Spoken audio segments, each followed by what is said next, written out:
Donc c'est le thème de mon travail, c'est l'actualité du fédéralisme républicain et convivial. Donc ça, c'est le thème de mon travail.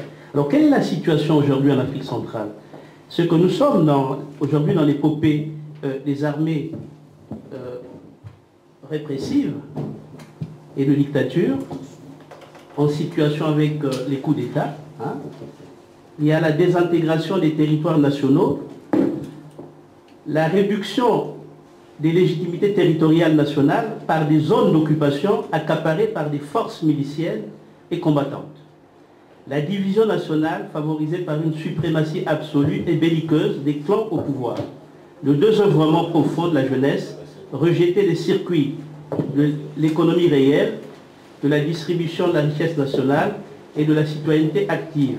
La montée des castes égoïstes, rentières et improductives, qui militent pour la convoitise, contre la rationalité productive des moyens de travail, contre les initiatives autonomes des intelligences nationales, disons, contre la liberté et la rénovation de la société. Le rétrécissement accéléré dans le sens d'une régression et d'une impuissance des structures de l'État et de l'administration, phagocytée et dévoyée par une puissance de substitution opaque, inégalitaire, intolérante et discriminatoire qui se dénomme la puissance clanique autocratique.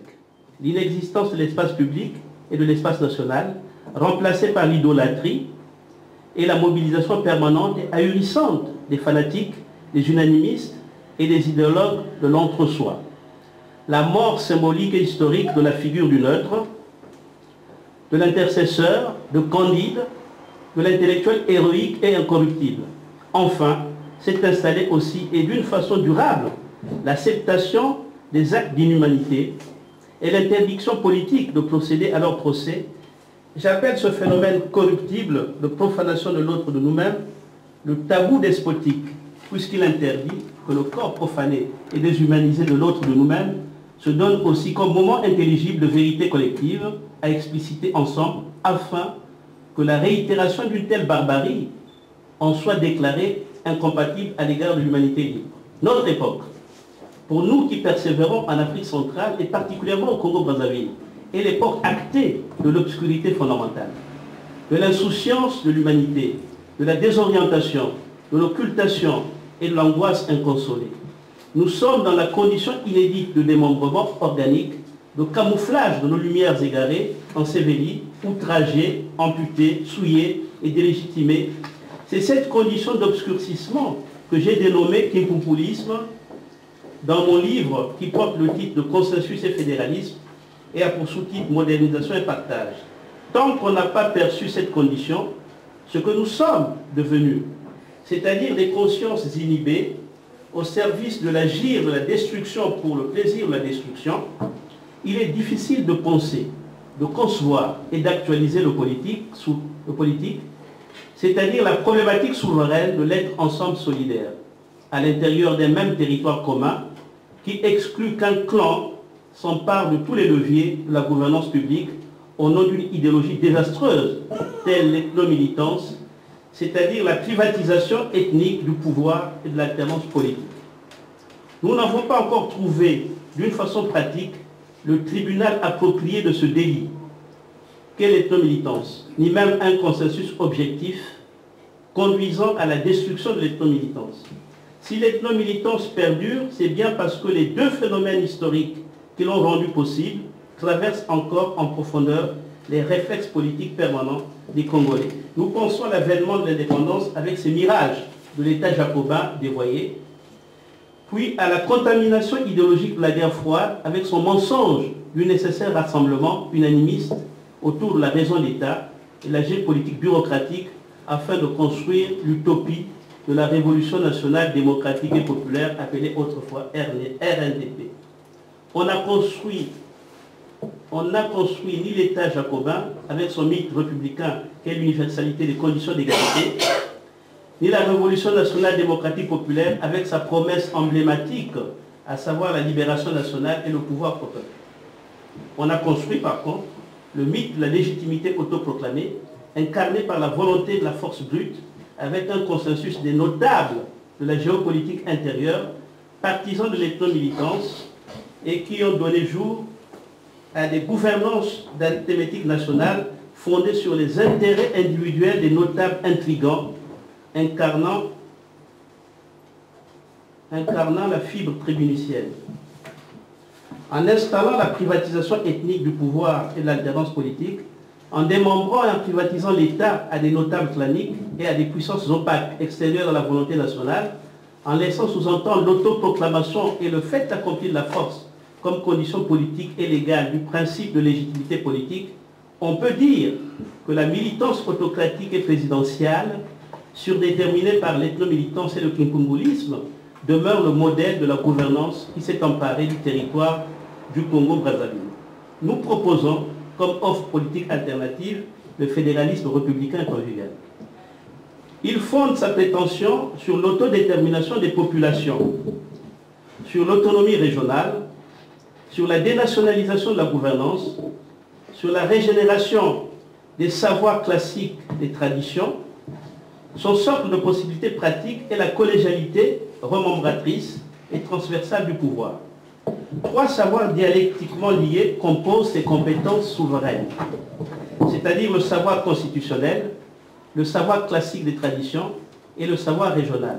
La loi fondamentale qui régule les intérêts pratiques et souverains de l'être ensemble politique du fédéralisme républicain et convivial, cette loi est organiquement constitutive des trois savoirs, constitutionnel, traditionnel et régional, qui fondent objectivement sa légitimité et sa validité, ainsi que le critère de sa délibération exécutoire. En instituant par la loi la dénationalisation de la gouvernance, nous sortons de notre localisme improductif, figé, dogmatique, rétrograde, archaïque, belliqueux, intolérant, violent et vidé de tout avenir socialisateur.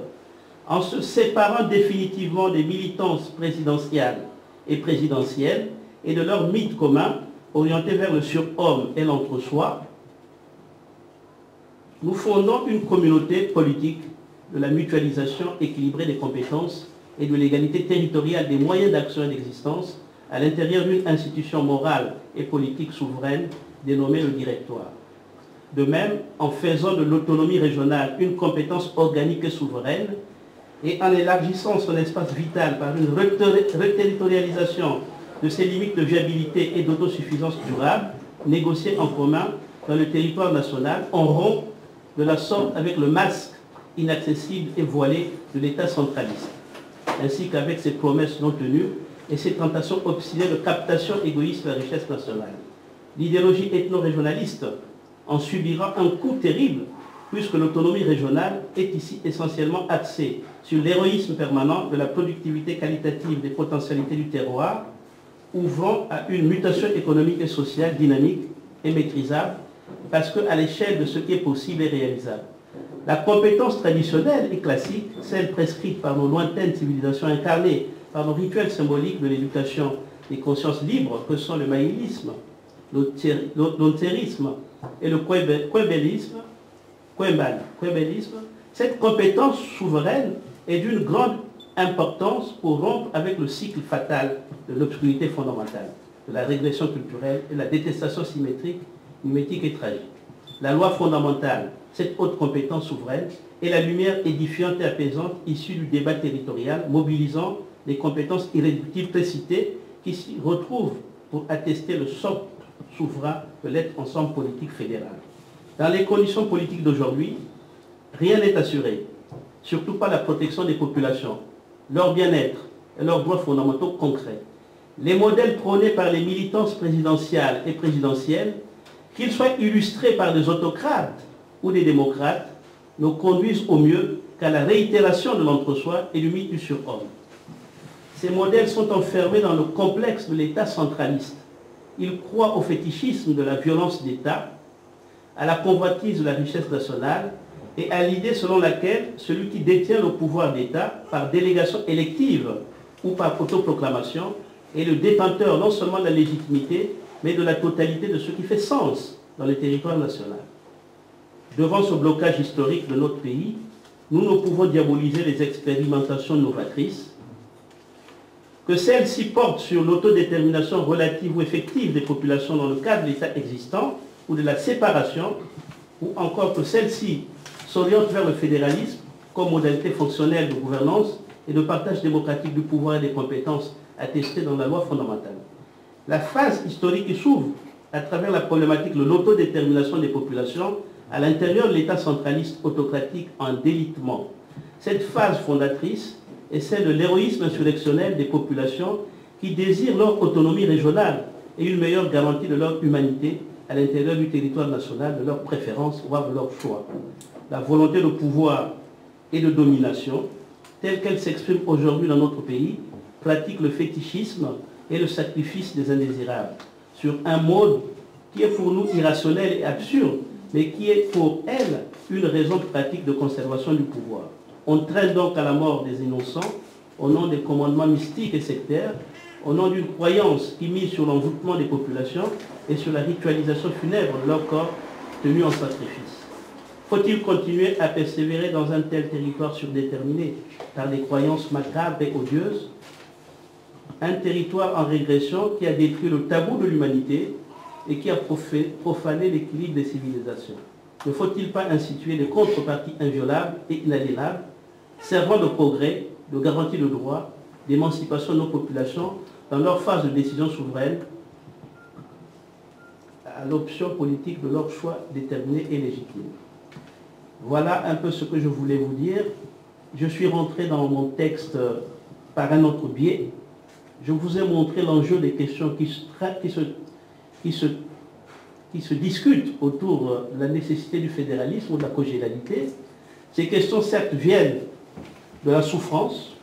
On ne peut plus aujourd'hui être ensemble sans que cette question d'être ensemble soit réellement une discussion politique soutenue, car il faut savoir pourquoi on doit être ensemble, s'il n'y a pas de contrepartie, comme je viens d'indiquer. Parce qu'aujourd'hui, la démocratie n'est pas suffisante pour être ensemble, ne fonde pas cette possibilité de vivre ensemble. Donc il faut aller au-delà. Et dans au-delà, il y a cette dimension que je propose du fédéralisme républicain convivial avec les compétences que je viens d'énumérer, mais il y a aussi les autres aspects de la séparation, peut-être pas définitive, provisoire, pour expérimenter autre chose, quitte à ce que les gens se retrouvent. Mais je pense que c'est la question de l'autonomie régionale. Qui sont des questions aujourd'hui essentielles, parce que si on ne passe pas de ces questions, nous sommes toujours trompés par ceux qui nous tiennent un discours rationnel. Or, aujourd'hui, ce n'est pas un discours rationnel qu'il faut tenir aux gens. Aujourd'hui, il faut se dire que nous ne sommes pas dans des garanties attestées et qu'on a besoin que ces garanties soient attestées. On a besoin qu'il y ait de la vie, là où les gens vivent dans leur territoire, leur espace. C'est ça la grande question aujourd'hui. Et ça peut se déterminer par une constituante qui justement en insère cela. Parce que juste à présent, on n'en a pas, qui insère cette préoccupation, ce contentieux, comment rompre le long contentieux historique depuis 60. C'est ça la question. On ne peut le rompre que par une conception qu'on a du territoire, mais une conception aussi qu'on a du pouvoir. Si le pouvoir, c'est quelqu'un qu'on a élu, après qui dit, mais j'ai mes 5 ans, écoutez, laissez-moi vos histoires, ben là, c'est pas normal. Mais si le pouvoir, c'est une affaire on a les forces, les puissances, les compétences traditionnelles dedans, les compétences régionales dedans, et en ce moment-là, on ne peut pas faire n'importe quoi. Puisqu'en tout moment, chacun se retire. Si l'idéal n'est pas celle-là, chacun se retire et nous sommes dans la remise du pacte. Parce qu'en vérité, il n'y a pas de remise du pacte aujourd'hui. Pas de remise du pacte d'être ensemble. Voilà un peu le type de travail que je voulais proposer.